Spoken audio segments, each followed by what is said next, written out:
Yes, puntahan naman po natin ang usapang pangkalusugan with of course ang aking kaibigan, si Lynn Perez and si partner Doc Joseph. Yan! Kami na pala. Oh, ganun Yung ba? kaibigan ni Ko. Okay lang. Love you talaga, attorney. Oy, happy birthday nga pala kay Talia. Thank you Yes, very much for the birthday, kisses. Talia. Parang weird, no? Siyang may birthday, siya may regalo sa atin. Sweet eh. Happy birthday, so sweet. Parang for display lang, bawal. Kita mo lang. Oo, ngayong umaga mga kasambahay, pag-uusapan po muli natin ang asahi, organic asahi berry. At syempre makakasama muli natin ang partner nga ni Kong Erin. Walang iba, ang paborito ni Atty. Roque na doctor. Diba? Batiin mo naman siya. Morning, Atty. Roque. Yun na. parang walang energy. Parang Good hindi ka- morning, Atty. Roque. Yun! Thank you for alam mo ba liking me. si Atty. Roque punong-puno ng energy, kaya dapat Yes, pag binati mo yung salamat, puno ka rin ng salamat. energy. Oo nga. Pero wala ba tayong organic asay dito? Well, anyway, Ayun ang laki. ito nasa likod. Pag-uusapan nga natin naman yung benefits kasi all Yes. this time, every Thursday, pinag-uusapan nga natin yung organic asahi, berry na galing ng Brazil. But this time, particularly today, pag-uusapan natin yung paano naman natutulungan ng asahi yung mga chronic diseases. Para sa kaalaman ng ating mga kasambay, siguro pakidescribe mo rin sa amin kung ano nga ang ibig sabihin ng chronic diseases. Okay, pag sinabi natin, Lynn, ang mga chronic disease, ibig sabihin meron itong kaakibat na katagalan. Meaning, not only in duration, tapos yung pathophysiology niya, pati na yung pag-treat doon sa disease, no? One good example is your diabetes mellitus, okay? Either type 1 or type 2. Alam natin type 2 yung congenital or yung pediatric sa bata pa, juvenile, di ba? Namamana. Namamana. Okay, then yung type 2 is the acquired or the adult type of diabetes mellitus. Ito naman Okay? yung nakukuha sa mga Nakukuha dahil pagkain. sa pagkain, sa hindi Lifestyle. lifestyle, ganon.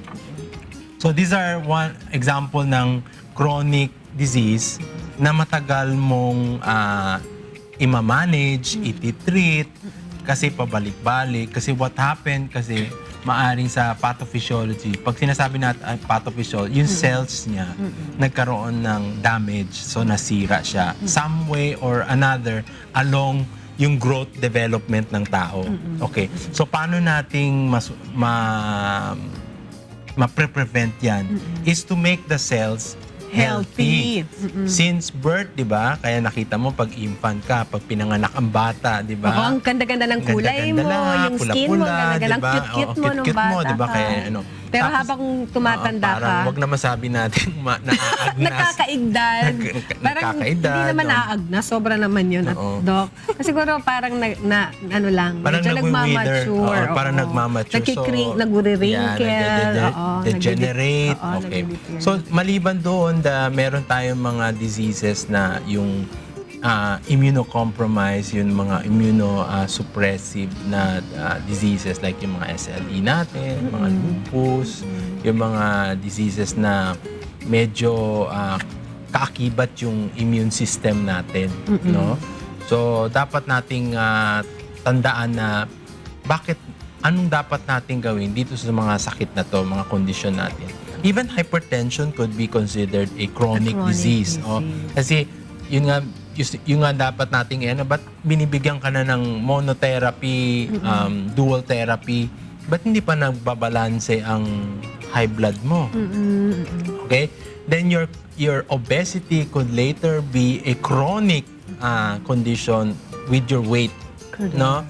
From yung type 1 obesity, type 2 naman, type 3 na yan, magiging severe. Tsaka diba, pagka-obese ka daw, doctor, ang dami talagang magiging kaakibat ng mga diseases yon. Yes. Aside from the diabetes, Dikit-dikit naman yan, hypertensive diba? ka. Tapos, parang nasisira na yung mga organs mo sa katawan once you're obese. Okay.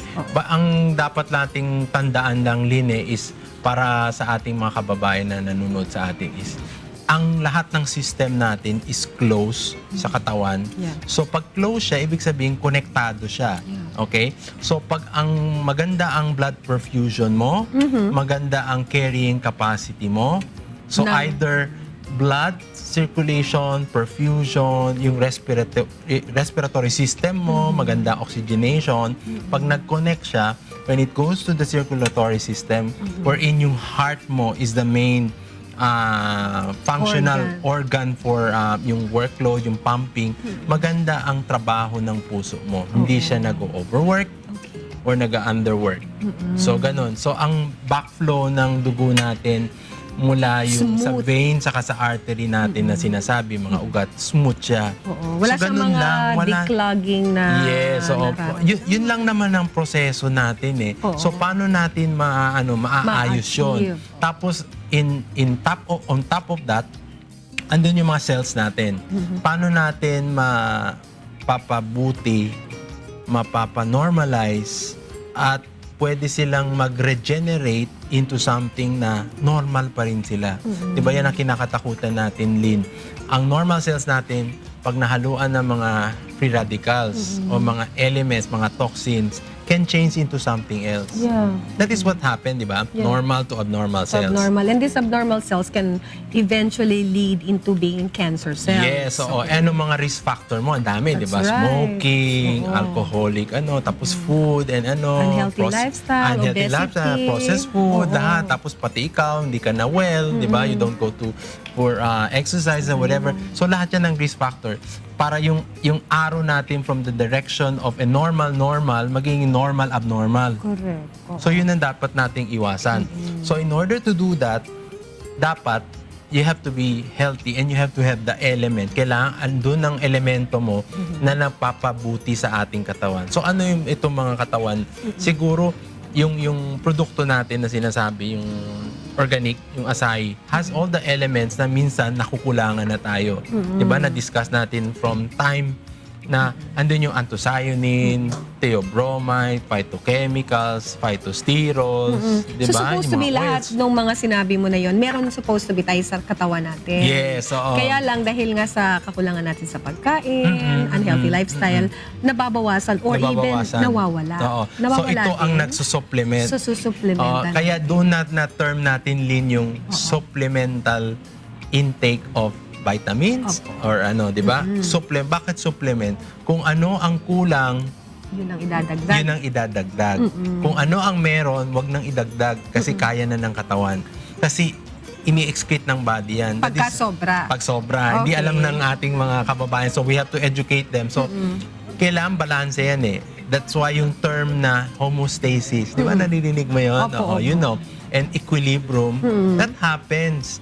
What is excess has to be excreted out. That's right. Pero, Kasi- doctor, ang tanong kasi, di ba, lahat ng mga nagsusupplements, no, or hindi pa nagsusupplements, kasi yung mga nagsusupplements, na sila, alam nila eh. Bakit hindi ba usually nakukuha yung sinasabi mong nawawala sa atin as we grow older or ang lifestyle natin hindi maganda?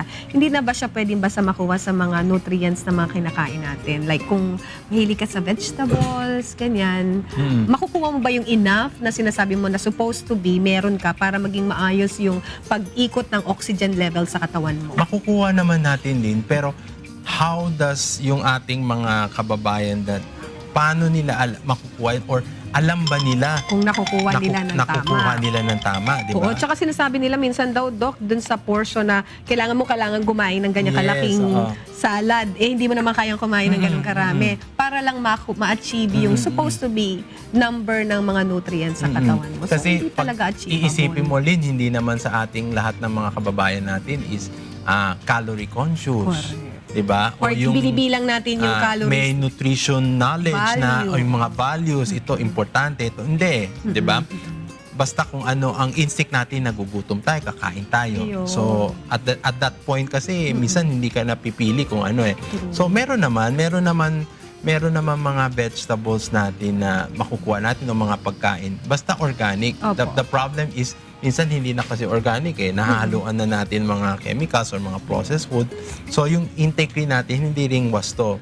So nagkukulang pa rin tayo. Okay? Na dapat rin natin tandaan na ang katawan natin as we move to mature age, maturity, lahat yan re-regenerate. Ibig sabihin, magsa-cycle change yan. Parang climate change. Oo, So pag parang- nag-cycle change yan, during the time na magsa-cycle change yan, dapat meron kang yung supplement or the corresponding vitamins or na nandoon. Ang galing. Parang i-infuse mo yan eh. Nai-imagine mo yung Oo, ko. nai-imagine ko So yung pag sinasabi nagbabago ko eh. siya, kailangan andun yung mga ipapump in mo lahat yung... Kailangan na lang may tulong. Yes, Kailangan andun na yung mga talaga ng vitamin B tulong. complex mo. Yes. Either exogenously kinakain mo. O kung wala lahat yun, pag nag-cycle change sila and they go forth to the next parang generation of cells, Yeah. kung wala na yon, either they change to something else Yes. or magre-regenerate or mawawala na lang. Ayan. Oo. Ay, nako, Dr. Joseph, alam mo talagang nakaka-relate ako dun sa mga sinasabi mo at sana yung ating mga kasambahay ay nakaka-relate din. Pero para po dun sa nais pang makarinig ng mas marami pang impormasyon patungkol nga po dito sa Asahi, Oh, Organic yes. Asahi Berry, pwede po kayong makinig mamaya sa ating ikonsulta mo sa radyo. 7 to 8 po yan ng gabi sa 13:50. Muli makakasama natin si Dr. Joseph Lee para Yes. i-discuss po yan. At maganda may guest tayo mamaya, HIV AIDS patient siya. Kung paano po nakatulong itong produkto na ito para sa kanya, yan po ang maririnig natin. Mamayang gabi po yan, 7 to Yeah. 8. Thank you so much, Dr. Yes. Joseph.